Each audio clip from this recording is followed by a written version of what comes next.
Hello YouTube, this is Sam. I'm attempting to post a new video on music theory, and I'm finding it's rather challenging. You know, I'm wanting to present music in a different way, or in a new way, or in a way that or just in a way that would bring some new insight to a music student. Even if they were on a even more advanced level, maybe it's something they didn't really realize, or I don't know what it might be. But for this lesson, and just for the musical insight on this lesson, if you go to musictheory.net, it's best if you have covered the basics and understand the basics of the written language of music, as well as being familiar with your major and minor scales. And in this video, I'm going to mainly emphasize the major scale, because I also want to present to you the overtone series. So, as my goal of presenting the overtone series, I'm going to first present the grand staff. This is something that's probably familiar. Let me write in the links here.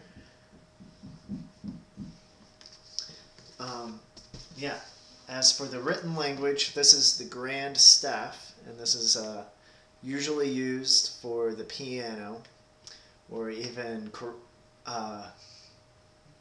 choir music, or a chorale, such as Bach's chorales, whenever you get into four-part harmonies and voice leading.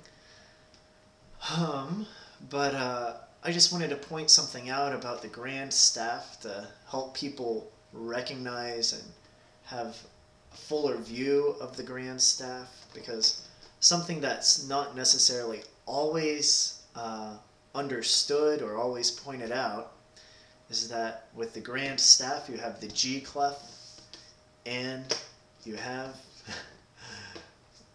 here we go, the F clef.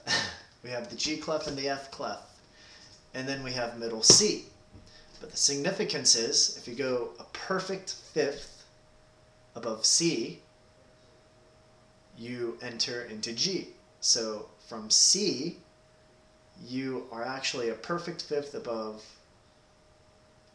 C if you're in the G clef.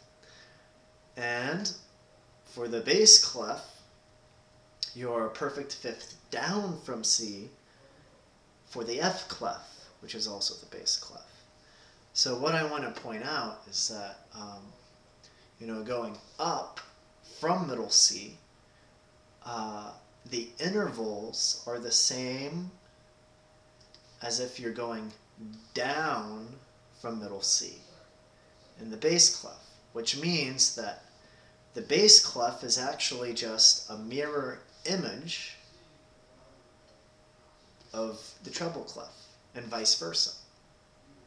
So, with that in mind, it gives you a little bit of musical understanding, because let's say, let's say we have a melody. We'll start it from C, right? And what I'm going to do is I'm going to emphasize G. So we have C, G, or not G, but the perfect fifth.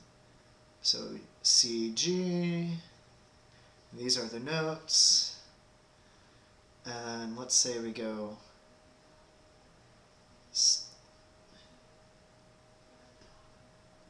down, up to C. Okay, so you have these notes.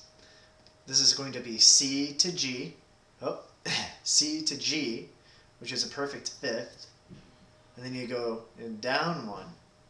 So this note right here is going down one step into a perfect fourth from C, as you go to B. So C to B is a major seventh from C and back to C. So if we were to write this in the bass clef, you'll see this is a direct mirror image of the clefs overall. And so imagine that. Imagine that. Okay. So we're going to have two melodies share middle C.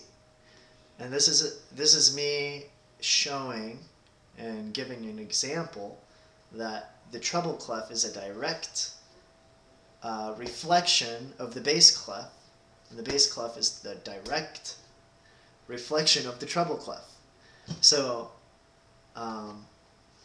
if you look at these intervals, from C, these are both a perfect fifth apart, G and F, and then C to G is a perfect down a perfect fourth, or C to F is up a perfect fourth, to a major seventh or a minor second.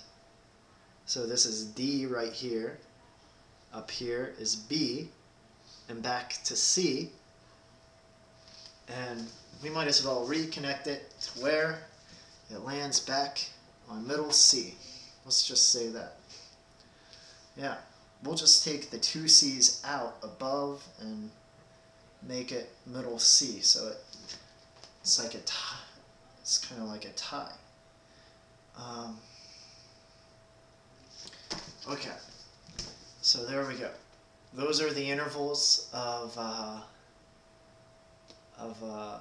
just, those are some examples of just the reflection of the two clefs, because if we put it this way, as you can see, it looks exactly the same. If you look at middle C, it's a perfect fifth, or it's a perfect fourth, up or down, or it's a major second or minor second, or it's a unison given the next, or the last C way on this side, right there, is in unison with the first note. And so, here's the example. We are putting this upside down. I'm going to rewrite this. I'm actually going to outstretch this and show you that these are both universally a reflection of one another. Check that out.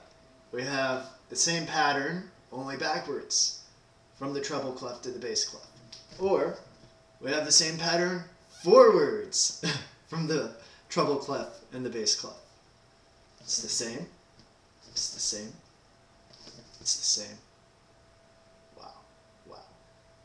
Okay, but as you know, you can learn more about the basics and your major and minor scales on musictheory.net. This is mainly an example of the treble and bass clef, the grand staff, and how they reflect one another. I'm going to have to continue this video with presenting the overtone series, as I said in the very beginning, because I'm running out of time. And so I will see you on the other side of this video. Adios.